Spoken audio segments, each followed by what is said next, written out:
All right.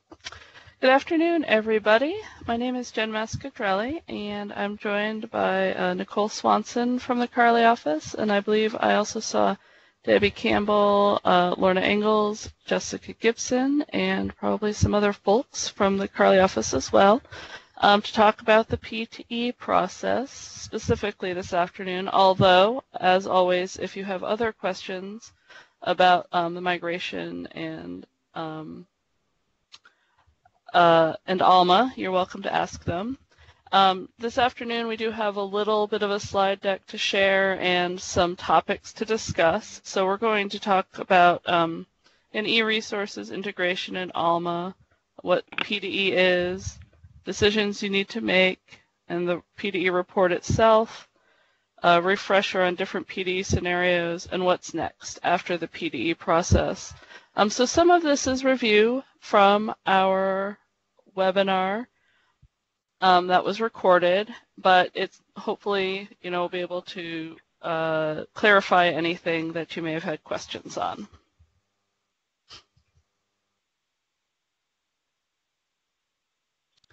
So the first thing I wanted to talk about again is the difference between portfolios, packages, and databases. We've had a lot of questions come in about this, and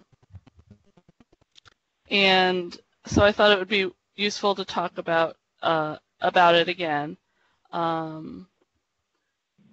can hang up, right? Sorry, I can hear some folks. If you're talking, please mute yourself. So a portfolio is a title level e-resource, so a single book or journal. And this is, Ex Libris has said multiple times that this is probably 99% of what you've cataloged in your Voyager database. These are items that represent single titles. Many times portfolios are within packages. So I think that this can get a little confusing. A package is a group of portfolios. So these can include aggregator databases like EBSCO Academic Search Premier. You probably may not, some libraries may, you may not catalog all the titles in EBSCO Academic Search Premier in Voyager, but you may catalog items that you pay for in a selective package like Gale Cengage Virtual Reference Library. You may catalog those individual portfolios you subscribe to or purchased in that package, a selective package, where you have some titles. And then a database is a non-full text resource used for searching and retrieving data and citations. I still hear some background noise, so if somebody's moving stuff around, please mute yourself. I appreciate that. So a database you could think of is like an ANI database and also like OED Online. So if you've cataloged OED Online or some of those other resources for your patrons to find in your local Voyager database, they will appear on your PDE list, and you would want to categorize them as a database rather than a portfolio, because as we've mentioned, every item that appears on your PDE report is initially categorized as portfolio because 99% of them will be a portfolio. Are there any questions about the differences between these things as we go forward to talk about what the process is for working with the PD file itself?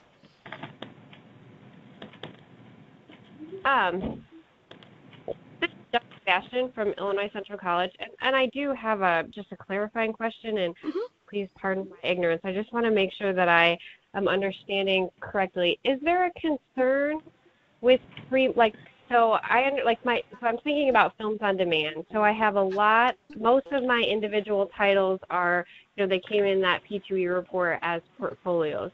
Should I change that? Should it be a package because it's a part of a database? No, that's correct. They are portfolios because they are the individual titles. Yeah, it is confusing because they are, like, if you had, say you had, for some reason, had cataloged films on demand, like the like the actual database. The actual database itself, yes. or yeah, that would be the package. But the individual titles that are contained within films on demand. Okay. So we're not worried about any duplication in the discovery when we kind of link to the database later. I guess that's what I'm worried, that if I put these catalog records in, there'll be a duplication somewhere down the line. But maybe I'm just overthinking, which is possible. So one thing we're going to talk about today is searching the collections in Alma in the community zone.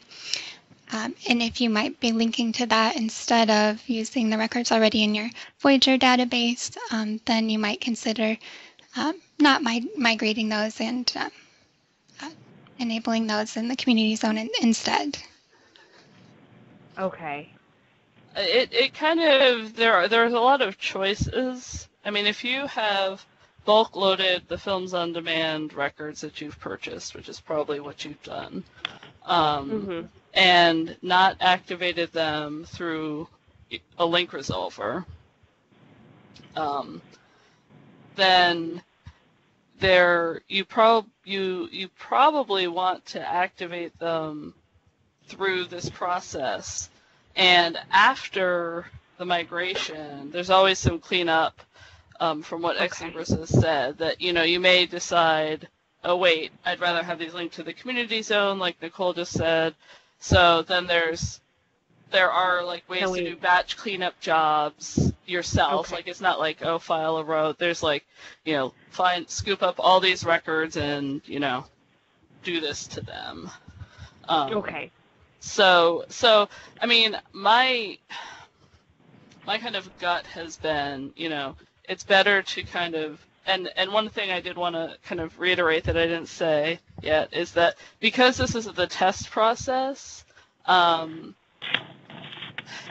it's better to kind of err on the side of do everything and do the best you can with picking portfolios, packages, and databases, but don't say, oh, well, I don't think I want those, because we're going to be able to do this again with the production load.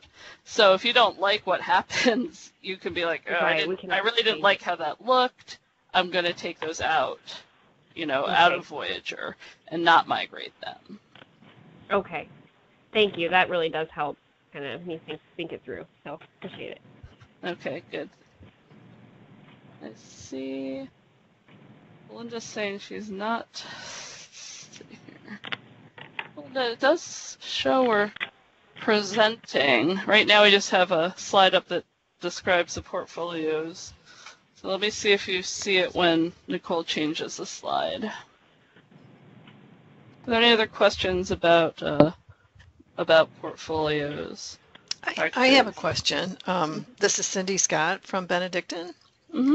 And we used to be a repository for government documents. Okay. And now we have like a lot of bib records that link out to the government, various government websites, and some of them are HTML and some of them are PDF.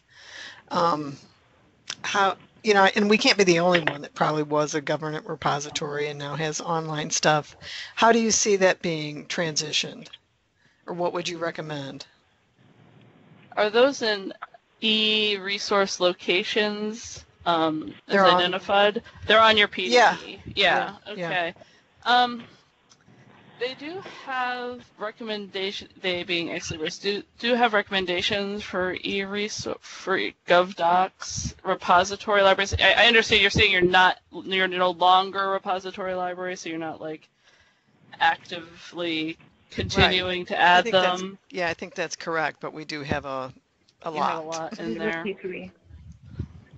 Let me follow up with that, because I know that they do talk about Exlibris does talk about managing those GovDocs, and since they're on your PDE, they will be appropriately changed. I mean, they're still, it's appropriate that they're moved to the electronic type of resource. So it's more the question of, identifying them as like, that they'll making sure that they're linked to the, community zone appropriately because they're, kind of open access resources versus Right. ones you're subscribing So to. they would be a database?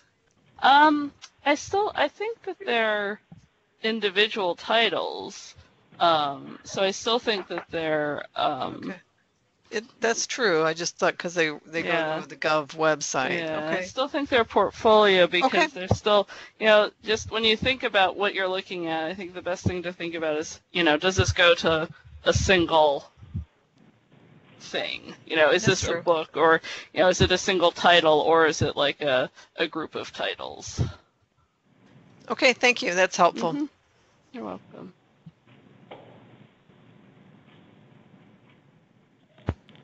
This is Jessica. Could you stop the screen sharing and restart it again and see if maybe that helps? Let's go to the room, my office. We can have this going because there is no point doing that. If they are screen sharing.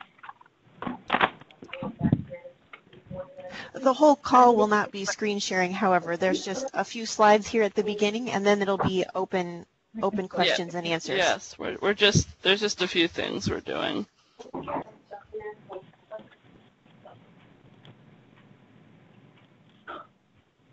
Okay, thanks, Nicole. Nicole restarted the screen share, so I don't know if that helped Belinda. Great. Okay, great.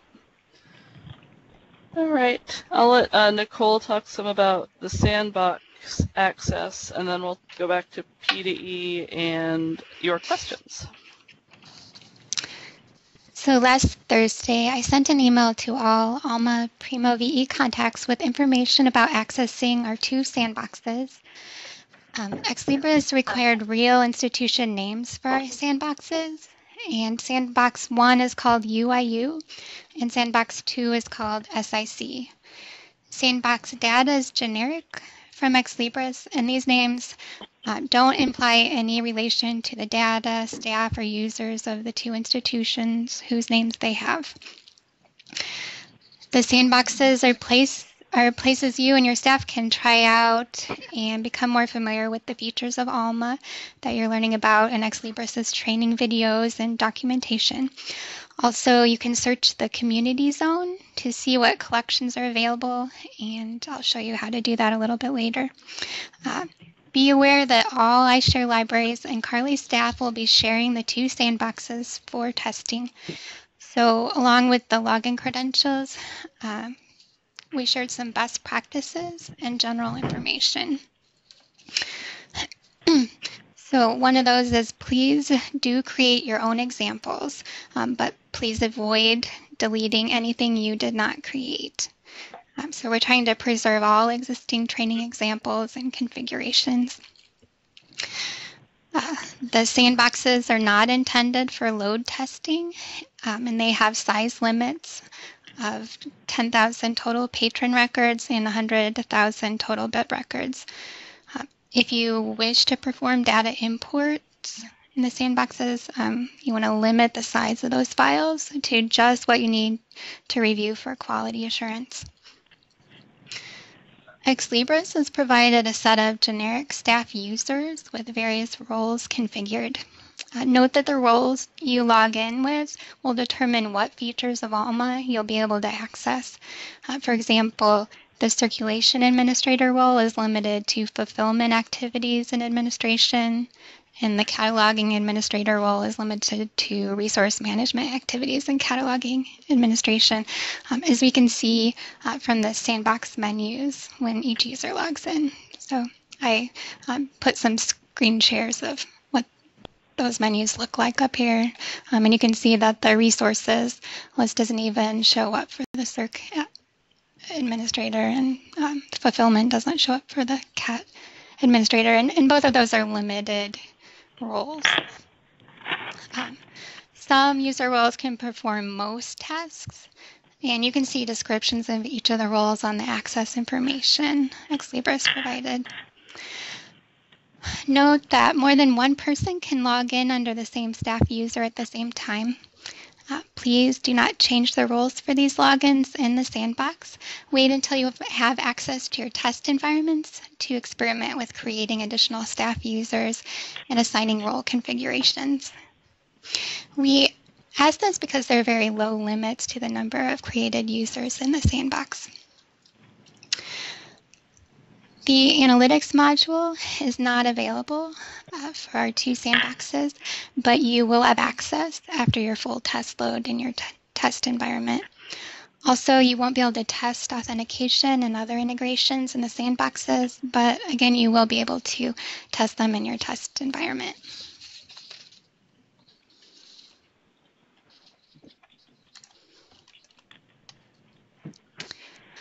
So I'm going to talk a little bit about the community zone. Unlike your institution zone, which holds your migrated BIBs and local authority records, the community zone is shared bibliographic records for electronic records and authority records. The content is typically electronic.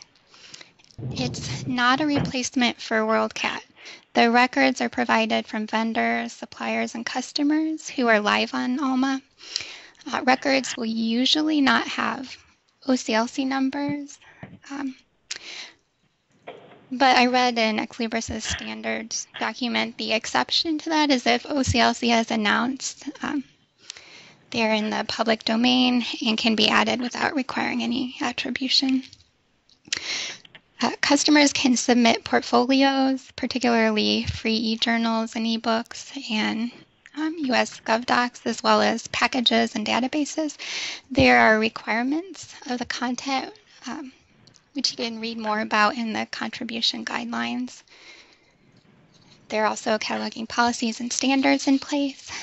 For example, records are to be provider neutral, and there's a merge logic in place to ensure unique fields from incoming records are added to existing records, like missing control numbers, table of contents, summaries, and new subjects. The benefits of activating records in the community zone are any provider updates to the community zone records automatically update your linked institution zone records. And you don't have to manually load and maintain these resources. However, if you do wish to manually maintain resources locally, you can unlink them from the community zone.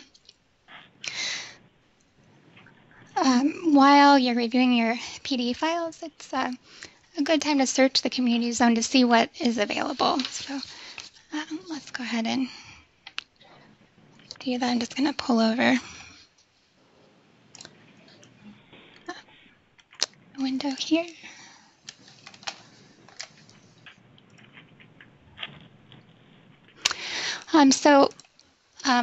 I've selected electronic collection in the search box, and I'm going to search for early English books online. And you have options here in searching your institution zone, the network zone, or the community, and in this case, we're searching the community zone.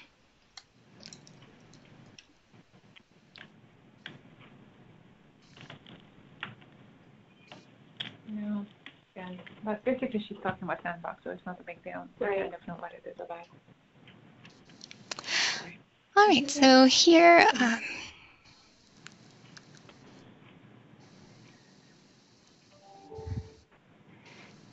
interestingly, the results have changed since the last time I looked at this. Maybe because I was using a different login. But here we have early English books online. We have this type as selective package, and there's the portfolio list. And if you click into the portfolio list, you can see the individual titles, and this is a great way to check the content of the records.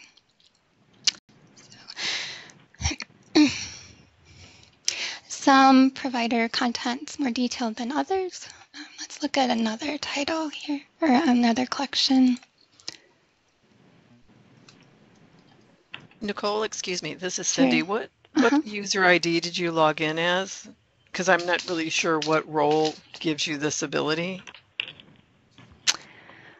So I believe most of the roles should allow you to search your institution zone and the community zone, but Okay. the one I logged in with this time was Alma user 01, and I'm in the UIU sandbox.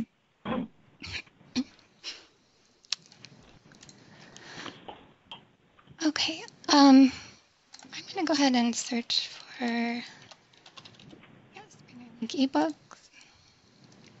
and I can see up in the window that I didn't pull down the communities zone dropdown, but I should still have that option. Okay, so it's still on there. So yeah, here's another way you can search your institution, network, and the community.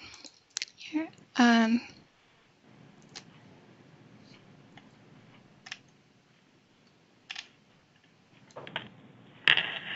All right, so Springer records are often pretty detailed, so let's take a look at this. All right, so the quality of this is fuller. Maybe the buttons are not the same. Copy updated URL. For the sandbox? No. And so in our last call, we had this first question come up.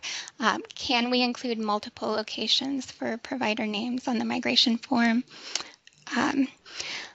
Unfortunately, only one subfield can be entered for provider name. You can review your 856s in your PDE report to identify the most prevalent use of a subfield that you would prefer to include. And the answer to that was found in the Voyager to Alma migration guide, which is linked here. A few other questions came in this week. If you see data problems in the PDE report, like location problems, you need to change those in Voyager. The PDE report is just a reference for you to review your data and identify the e-resource type, so portfolio package or database. Only the PDE column is used for the PDE file that's submitted to Ex Libris. The rest of that information in the report is just for your access only.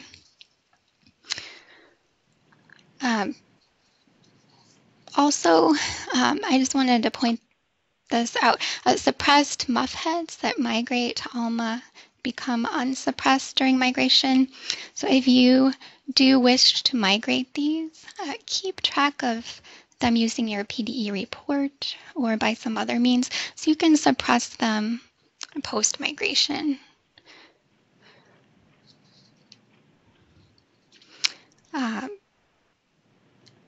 This question came up several times last week. If you delete a bib ID from the PDE file, it will still load in Alma. It's just going to load as a physical resource instead of electronic. So that PDE file is telling Ex Libris that we want these resources to be transformed into electronic in Alma. Right. And sorry to interrupt you, Nicole, but for those of you on the phone who can't see the question, if if I delete a bib ID in the PDE file, will it still migrate? So the answer is yes, it just won't migrate as an e-resource, it will migrate as a physical resource. Thanks, Jen. I didn't realize some people were still having trouble viewing this. So if you wish to delete a resource before or after migration, there are three options. The first, it would be easiest to delete the records before your data extracts from your Voyager database. So the records don't migrate to Alma, so they're not included in your database. That's extracted and sent to Ex Libris. We can help with large sets of deletes. You would file a work request online, type other for assistance with a batch delete job. You would also supply the bib IDs of the records to remove in a text or Excel file, and just put that file in your Carly FTP. And it's important to identify the location of the e-resources that would be removed. Another option, you can insert a 035 field with the link resolver prefix that you indicated should be skipped by migration, and you indicated that in your migration form. The e-resource doesn't need to necessarily fit the link resolver scenario to add that prefix, so it's skipped for migration, but the record must be in a location you've designated as electronic, and no purchase orders should be attached. And then a third option is to suppress the bibs in your Voyager database now and then migrate them over to ALMA as suppressed, then bulk delete them later in ALMA. So Jen is going to, I'm sorry, go ahead. No, I just wanted to just, for number 2, the 035 with the link resolver prefix indicating the record should be skipped for migration. This is a question on the migration form, which is due, which is not due yet. So if this is a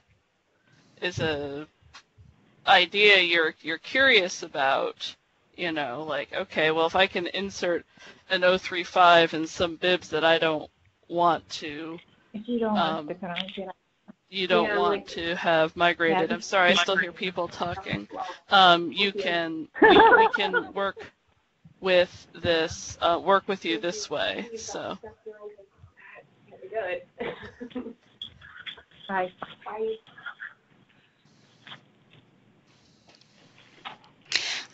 So Jen was going to cover some acquisitions related questions next, but if you have other questions, we can take them at the end. Hi, this is Rand from Parkland. Can you hear me? Yes?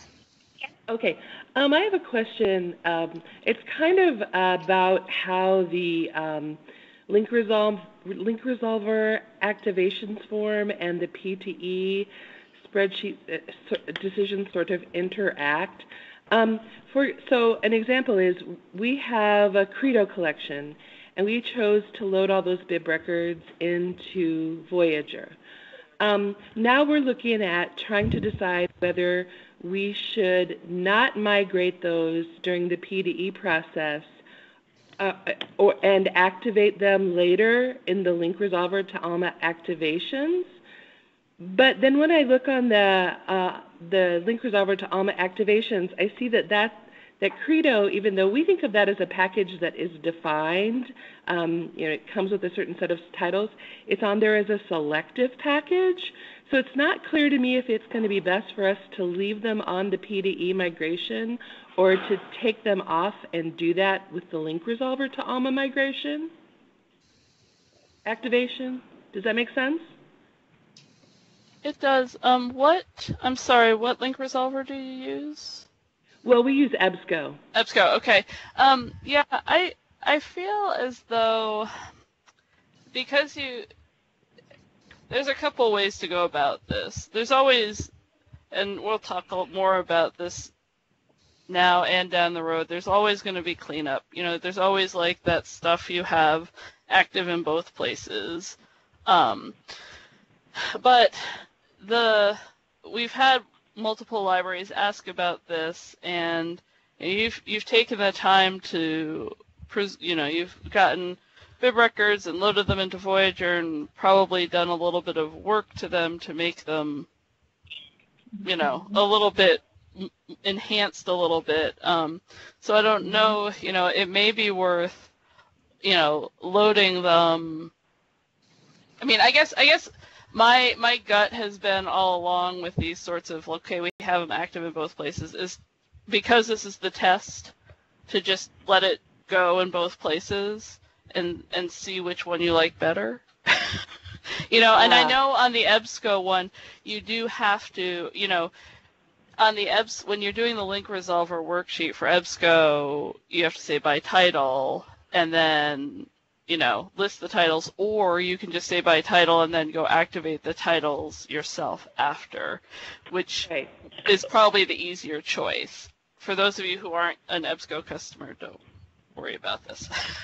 but that would probably be the easier choice. So I would say you could, leave them on your PDE, select by titles. I mean, if you have all the titles in that collection, you could say yes, and it would activate every title. Right. But So I think it would activate every title. Go ahead. So you're saying do that and leave them in the PDE load. Mm-hmm. They'll be duplicated, but we can see which one we like best? Yeah, or, or you could say, you can see which one you like best, because at the production load, you can make the choice. You could say, okay, I liked how it looked from our PDE, or I liked how it looked from our link resolver. Are there implications later on? I've worked with EBSCO Discovery System a lot, and I know how that works as a discovery for electronic resources, but I don't know anything about Primo. Do they on the Primo side, will they update resources in packages after our initial setup and load?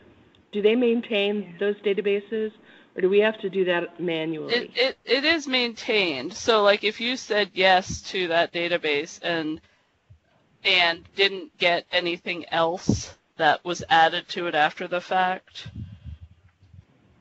it would add things that potentially you didn't subscribe to, if that's what you're asking. But it is, I mean, I know. I think I know what you're saying. Yeah, okay. I'm not up on my link resolver lingo, so I apologize. But the whole virtue of it is that once it's active, and and if you've linked it to the community zone, you're getting the benefit of that community effort, from the vendors and other subscribers to keep these things up to date. Okay, thanks. So.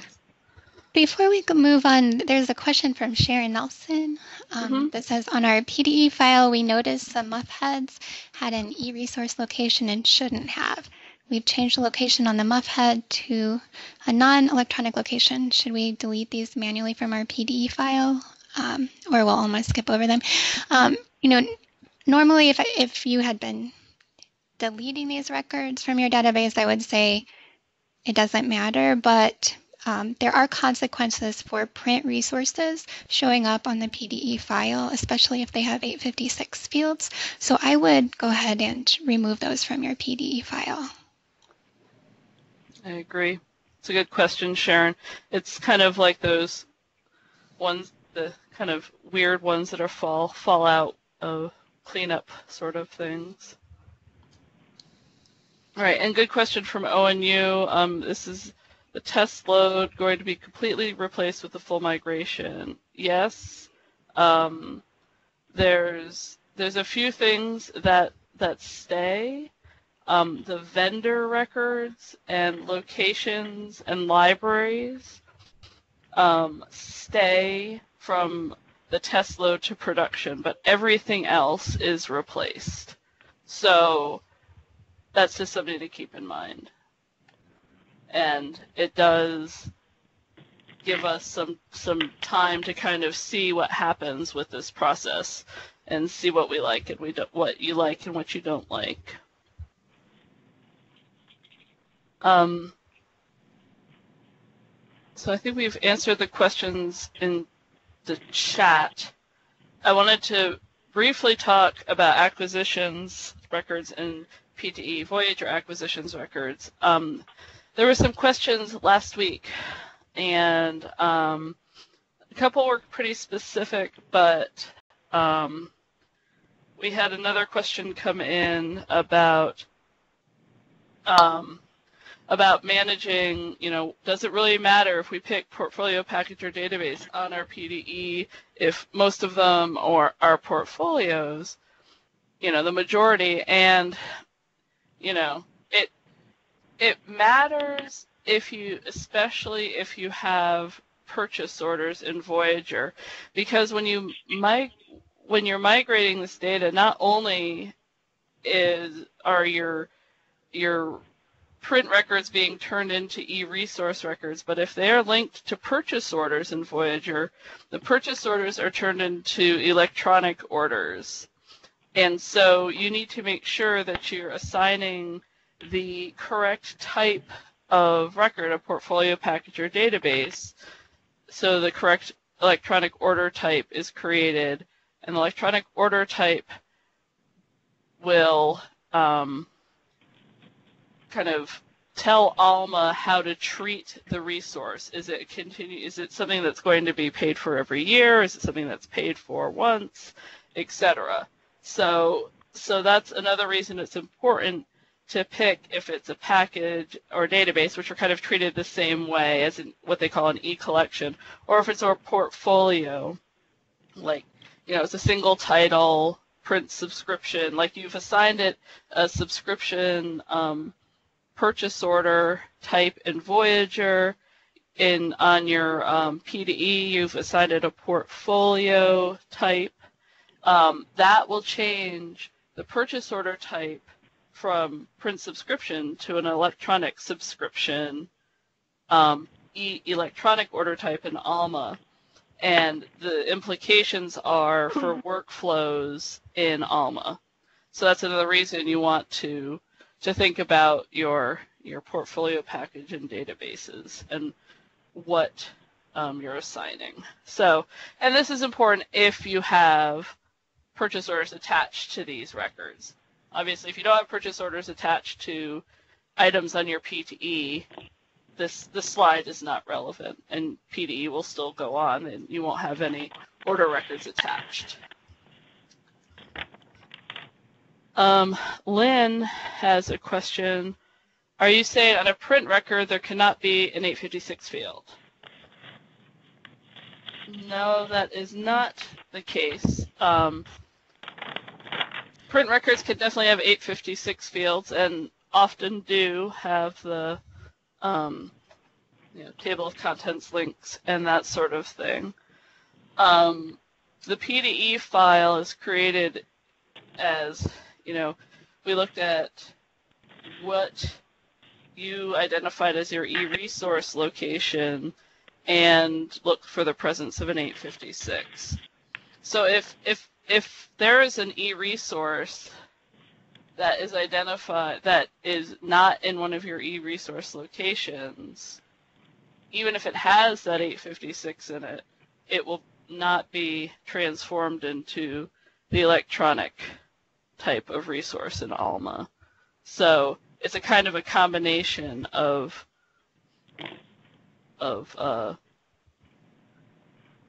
things that creates the E out of these resources.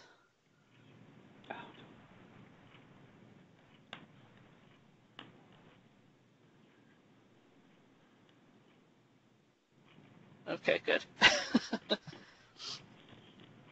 Yeah. Otherwise, there'd be a lot of missing data or missing enriched data if we couldn't have those 856s. Are there other questions, especially about P2E, but about anything else that we're working on for migration? This is Amy Walker from Joliet Junior College. Hi. So we found a few resources that are not on our P2E. It's a couple small collections we have that are not on our P2E, and we found out it's because they're not currently in an e-resource collection. They were, like you order a print book and they give you online access for free. Right. But we're thinking in this process we may want to switch them over to we just kind of added an 856 field onto the holding of the print resource. But we're thinking we may want to kind of move those over to be their own holding in an electronic you know, Right. Make one a of new those. MUFED with, yeah. Right. So how do we get those onto this P2E so they get migrated over? And also, the person that would be doing that was kind of wondering, is it better to create a whole new bib record at this point for the e-title, or just to add another holding to our existing bib record?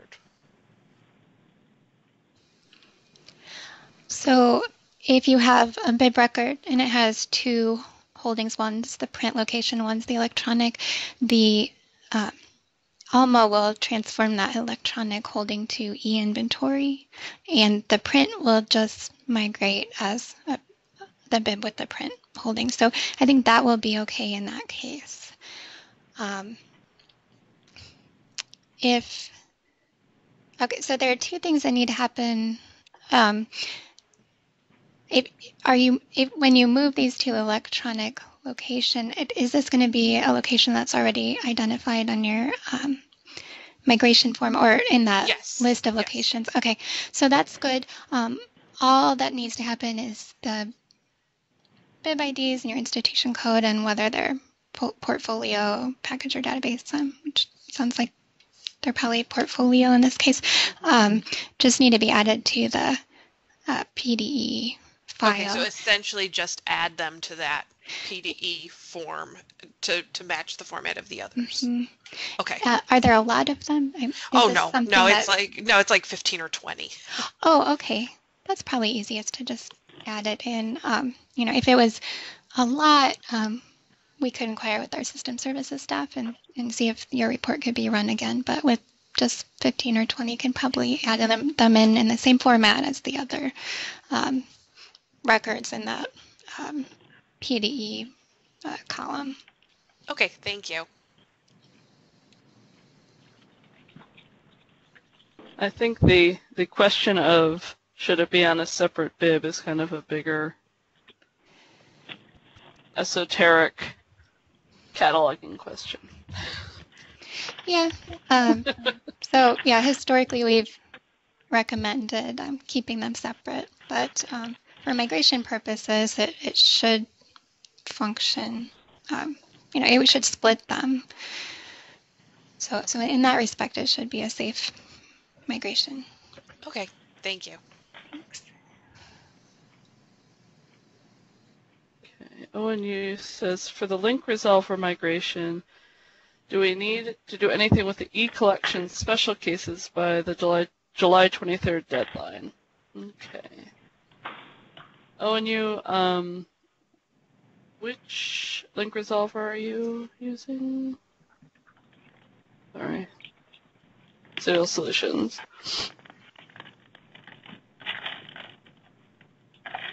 I am not sure, so I'm going to take your question and follow up with you guys, okay? Yep.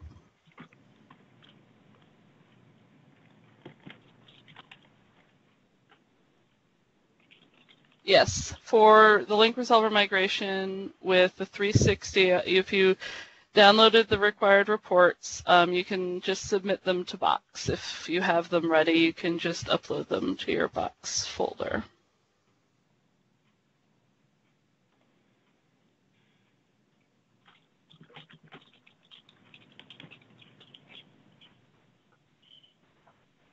While we were talking earlier, David Levinson had a question about the community zone, and if that was, it's for folks who may not see the chat, if the community zone was the Carly zone, and Jessica answered and let him know that the community zone is the shared zone by all Alma customers, so worldwide, where the network zone is something that consortial customers have, so that's our iShare shared zone, and then the institution zone is what your local, localized, your library only inventory is in your institution zone.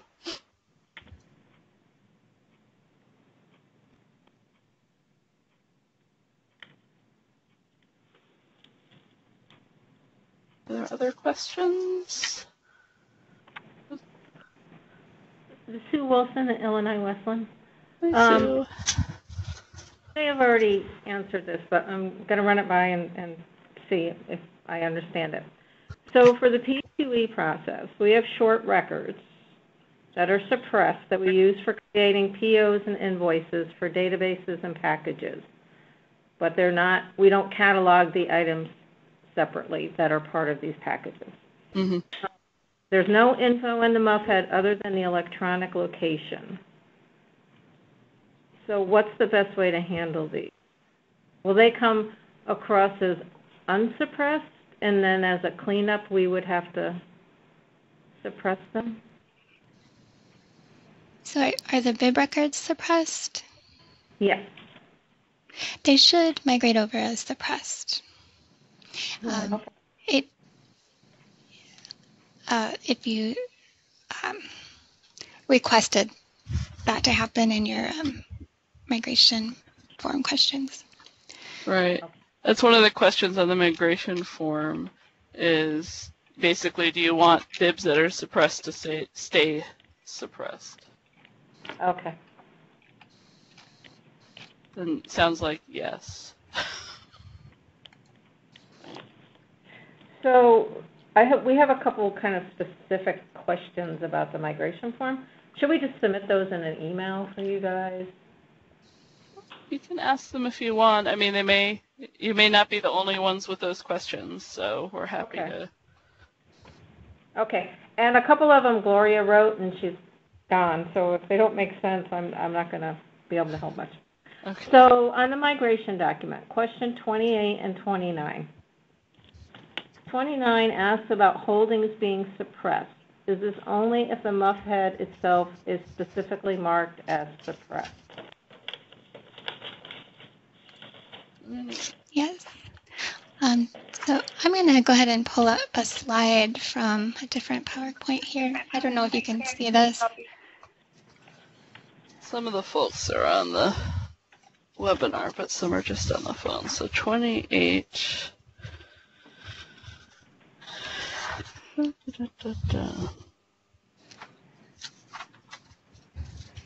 So suppressed holdings are tricky, I think, with this migration. If on your migration form you say, yes, I want to migrate suppressed holdings, the electronic resource is created during the PDE transformation, but it migrates as not suppressed.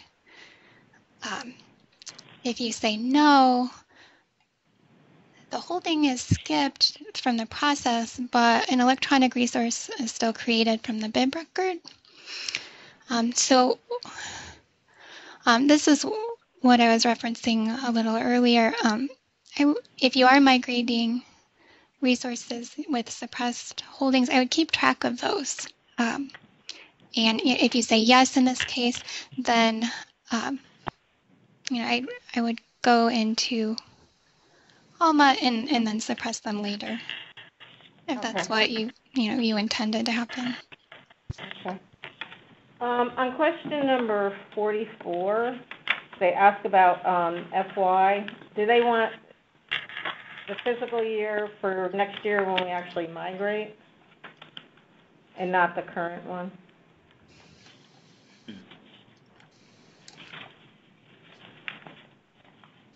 Yes, I think so. Are we putting? I've gotten various answers to that one.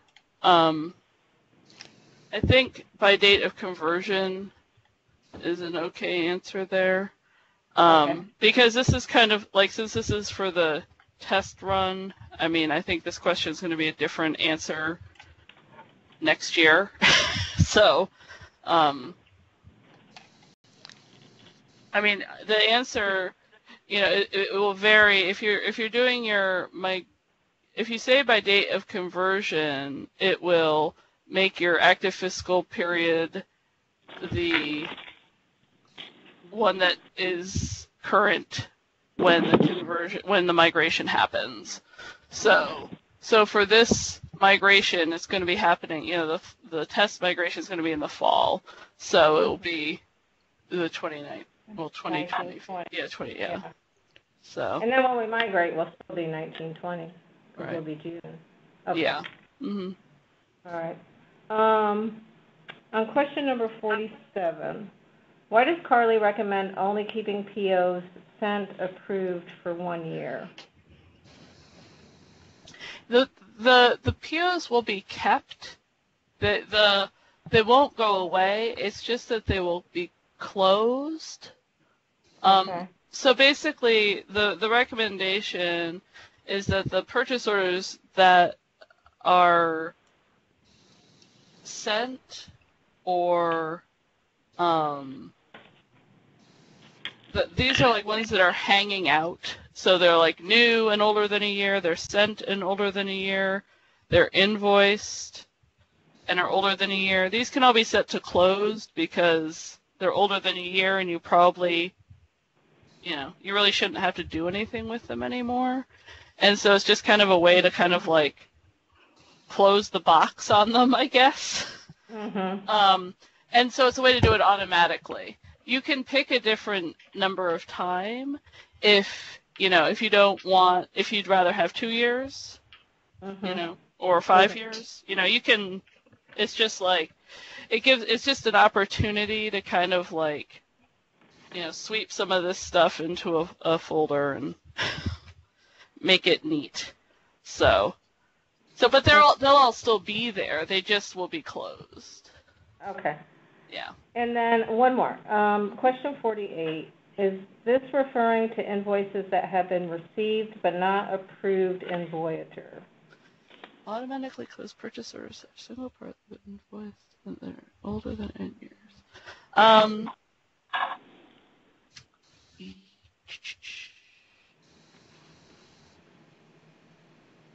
That is a good question because it doesn't say anything about the purchase order status. Single part, I'm gonna ask Ex Libris because the implication is that these would have been received, but I don't want to assume anything, Sue. Okay. Because obviously, if you haven't received it, you don't want to close it. Right. Is the question I can hear Gloria asking. Yes. I mean, I'm just saying, but yeah. So for question 48, only if received ? I'll follow up and let everybody know what that answer is on that one. Thank you. That's all.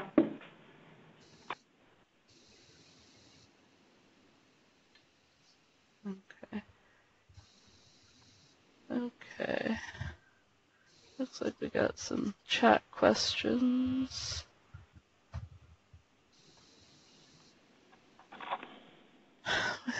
At DePaul, they've created 2 separate firm order purchase orders and subscription order continuation purchase orders for perpetual one-time electronic collections we buy, and which also have an ongoing annual fee each year.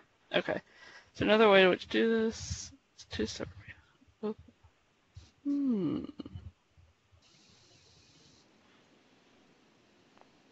That is a really good question, DePaul. So DePaul has 2 purchase orders. One is a firm order purchase order, and one is a subscription purchase order.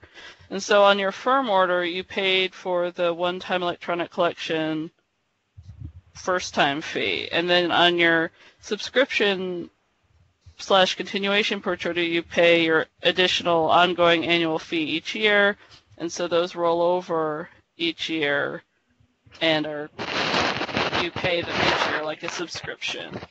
So is there another way to do this in Alma, and or should we migrate the 2 separate POs for a single package / database so we get both the one-time purchase and ongoing fees in correctly? Now, since these are electronic collections, I am going to take your question offline because I'm afraid things might get a little hairy with how the migration treats these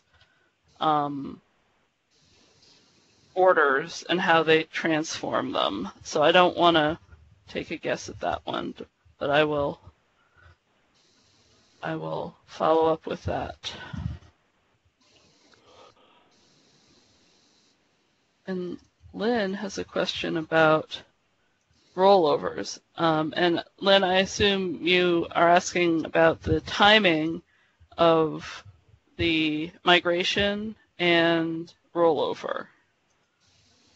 Since we're supposed to go live at the end of June 2020 with Alma, and what does that mean for rollover? Ex Libris had a couple recommendations about that. Basically, they recommend either rolling over a little early in Voyager and starting fresh in Alma, or rolling over in Alma once you're up in Alma in July. We're learning about fiscal period rollover in Alma right now, and it's different, but it's not quite as opaque as it is in Voyager, if I can say that. So I think that if people, since we're kind of aware that the timing of the upgrade is going to be at the end of next fiscal year, we'll still be able to report in Voyager and have access to your data, and we'll all be learning, but I think we'll all be able to do it in Alma if you want, or do it a little early in Voyager and start fresh and clean on a new fiscal year in Alma.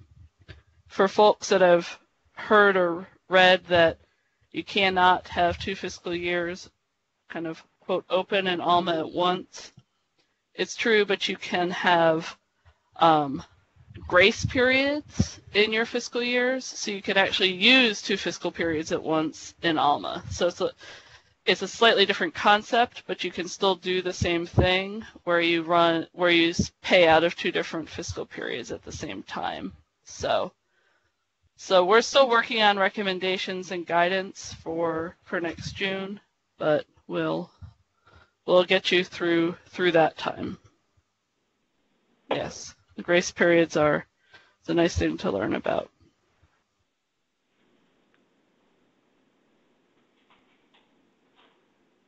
Other questions?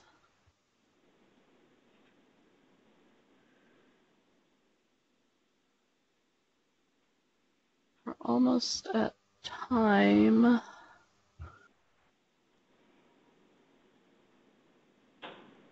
I did want to just mention really quick that, and I've said this a couple times, after migration, there is cleanup involved with the electronic resources. Since we're coming from multiple systems, you have your Voyager P2E data, you have your link resolver data, you're coming from a combination of sources. So your activations have to be verified.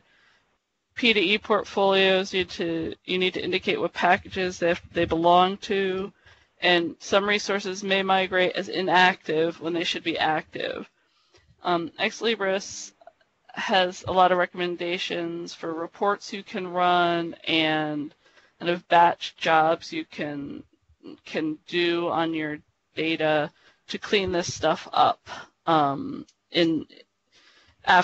the migration. And after the test load, we'll be able to kind of take a look at how things turned out and what reports will be most useful, and take a look at how the migrations turned out and what choices we'll need to make differently, or if we made the right choices this time. So we're all learning, still all learning, but we'll make sure that everybody's data is there and ultimately is in the best shape possible for your patrons.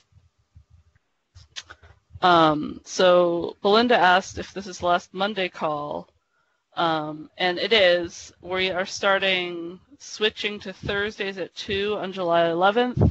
I know last week Chris Hammerstrand mentioned this.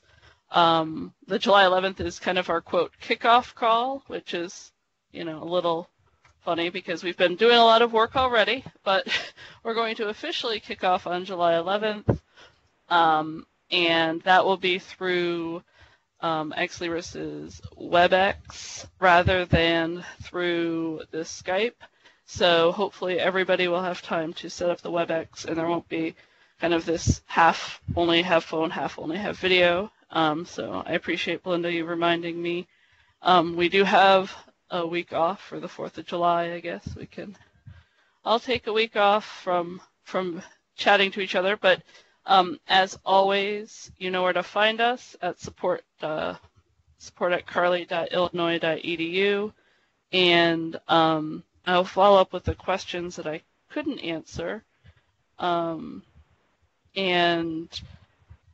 we'll post the more general ones to the Alma Primo contacts list and go from there. But your P2E file is due July 9th to Box, and all of the other deadlines are July 23rd, so that are coming up.